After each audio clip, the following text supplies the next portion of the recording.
नमस्ते, welcome to heat happy energy अमो tarot. चलिए देखते हैं आपके ये जो पर्सन है जो आपके दिमाग में मंडराते रहते हैं, ये आपको कैसे एनर्जेटिकली स्पिरिचुअल लेवल पे कैसे स्पाई करते हैं, कैसे आपके एनर्जी इनके आसपास मंडराती रहती है टेलीपैथिकली, सपनों में या कोई सिंक्रोनिसिटीज़ हैं, क्या है यहाँ पे। सो पहली एनर्जी जो है वो है एस ऑफ वॉन्ड्स की। बहुत ही ये वन ऑफ द बहुत ही एनर्जेटिक सा कार्ड है, बहुत होपफुल कार्ड लगता है मुझे ये इस डेक का। उनकी एनर्जी आपके क्रिएटिव स्पेस में सबसे ज़्यादा होती है। जब आप कुछ नया सोच रहे होते हैं या किसी चीज़ को लेके इंस्पायर्ड फील करते हैं, तो वहाँ पे इनकी एनर्जी कहीं ना कहीं घूम रही होती है। शायद जब आप अचानक से किसी आइडिया के साथ दिमाग में आता है, वो आइडिया उनका शायद एनर्जेटिक नॉक होता है आपके लिए। जब भी आप कुछ क्रिएट करते हैं, प्लान बनाते हैं या नई एनर्जी फील करते हैं, उनका प्रेजेंस वहाँ होता है, जैसे आपको साइलेंटली चीयर कर रहे हो। 10 ऑफ पेंटिकल्स, देखिए उनके ड्रीम्स में आप रेगुलरली आते हैं, लेकिन ये dreams family, long term commitment या व्हाट इफ फ्यूचर के अराउंड होते हैं। क्योंकि ये जो एनर्जी है, अगर आप इसको देखें तो जैसे एक हैप्पी कपल की तरह खड़े हुए हैं, वो वाइन पोर कर रही है एंड देन उनके पास सब कुछ है यहाँ पे। सो ऐसा लगता है जैसे सबकॉन्शियस में वो आपको अपना लाइफ का परमानेंट पार्ट ऑलरेडी मानते हैं। इनके ड्रीम्स में आप एक लाइफ पार्टनर की तरह दिखते हो। शायद ये खुद भी कंफ्यूज है कि ये सिर्फ ड्रीम है या कोई पास्ट लाइफ मेमोरी चल रही है। व्हील ऑफ फॉर्चून, देखिए कभी कभी इनको लगता है कि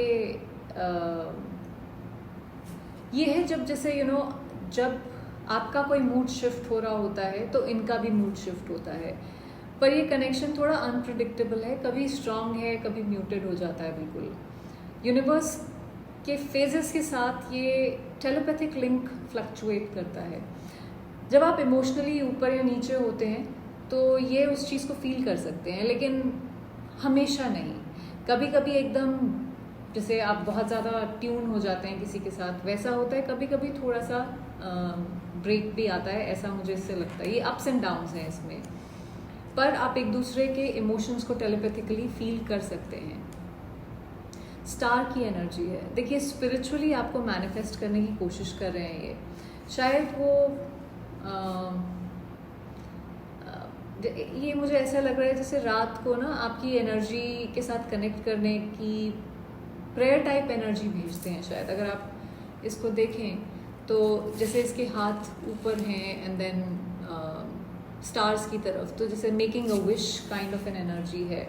आप इनका विश हो, आपको स्पिरिचुअल लेवल पे एक विश कर रहे हैं, जैसे एक साइलेंट दुआ कोई मांग रहा हो, एक होपफुल कनेक्शन जो इनके दिल में कहीं चल रहा है। सो आपको मैनिफेस्ट अपनी लाइफ में फिजिकली करने की कोशिश कर रहे हैं। किंग ऑफ सॉर्ड्स, देखिए जब आप हो सकता है इमोशनली थोड़ा डिटैच्ड हो जाते हो, कट ऑफ हो जाते हो, तब ये ज़्यादा फील करते हैं आपकी तरफ पुल। आपका कंपोज रहना, साइलेंस या आई डोंट केयर एटीट्यूड जो है ना,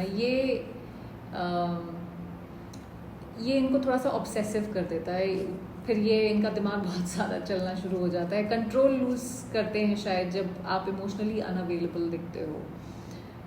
जब आप सीरियस हो जाते हो तो आपकी एनर्जी में ज़रूरत से ज़्यादा उस समय घुसने की कोशिश करते हैं। तो अगर आप कॉन्स्टेंटली एक नीडी स्पेस में हो एनर्जेटिकली, तो फिर ये इंसान थोड़ा सा तसल्ली से बैठ जाते हैं कि सब ठीक है, सब बढ़िया चल रहा है। पर जैसे ही इनको वो रियलाइज़ होना शुरू हो जाता है, और शायद वही व्हील ऑफ फॉर्चून भी बोल रहा है, ये अप्स एंड डाउन्स जो होते हैं, जब आप इनके पीछे भाग रहे होते हो एनर्जेटिकली, तब इनको फ़र्क नहीं पड़ता है। और जब आप थोड़ा सा पीछे हट जाते हो तो फिर ये आपके पीछे जैसे हवर करना शुरू हो जाते हैं दोबारा।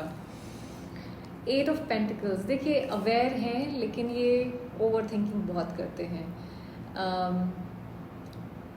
वो इस बॉन्ड को समझने के लिए एफर्ट्स लगा रहे हैं। हो सकता है कि स्पिरिचुअली या किसी साइंस के थ्रू, ड्रीम्स के थ्रू कुछ इनको मैसेजेस मिल रहे हैं आपकी अपनी तरफ से, जैसे मेहनत करने की कोशिश कर रहे हैं, कुछ काम करने की कोशिश कर रहे हैं, बट क्लैरिटी अभी भी पूरी नहीं है। जैसे अगर आप इसको देखें तो ये हॉर्स का जो नाक होती है उसको फिक्स करने की कोशिश कर रहा है, ठीक कर रहा है अपने तरीके से। इनको पता है कि ये नॉर्मल कनेक्शन नहीं है, डेफिनेटली वो समझाने की या समझने की कोशिश कर रहे हैं कि आप दोनों के बीच में ये स्ट्रेंज पुल क्यों है, क्योंकि ये इनको समझ में नहीं आता है। अब ये सबसे खतरनाक कार्ड है 7 ऑफ सॉर्ड्स का। देखिए इनको सच कहने से डर लगता है तो ये डर के भाग जाते हैं। इनका सोल रेडी है लेकिन माइंड अभी भी कहीं ना कहीं चीटिंग कर रहा है, कुछ फीलिंग्स को छुपा रहा है या कुछ अवॉइड कर रहा है। अपने आप से भी हो सकता है, ज़रूरी नहीं है कि आपसे हो। दूर भागने की सोच रहे हैं लेकिन एनर्जी से चिपके हुए हैं आप। थर्ड पार्टी सिचुएशन भी हो सकती है, पर यहाँ पे मुझे ऐसा लग रहा है कि यहाँ पे फिजिकल में तो आपसे दूर भाग रहे हैं पर एनर्जी में यहाँ पे आपसे चिपके हुए हैं यहाँ पे। तो इनका सोल चाहता है सच बोलना, कनेक्शन को एक्सेप्ट करना, पर कुछ दिमाग में फितूर है कि सच से भागे चले जाते हैं। देखिए ये कनेक्शन सिर्फ 3D तक लिमिटेड नहीं है। उनकी एनर्जी आपको आपके आसपास आती है, ड्रीम्स में आपके साथ मंडराती है यहाँ पे, लेकिन इनका जो माइंड इस कनेक्शन को समझने के बजाय कंफ्यूज हो रहा है। तो टेलीपैथिकली आप दोनों ट्यून इन करते हैं एक दूसरे की एनर्जी को। वो स्पिरिचुअली आपको स्पाई कर रहे हैं, प्रेयर्स, थॉट्स, चाहे चुप्पी खामोशी भी हो बीच में, फिर भी इस तरीके से कर रहे हैं। आपके दिल की फ्रीक्वेंसी किसी को छू चुकी है यहाँ पे।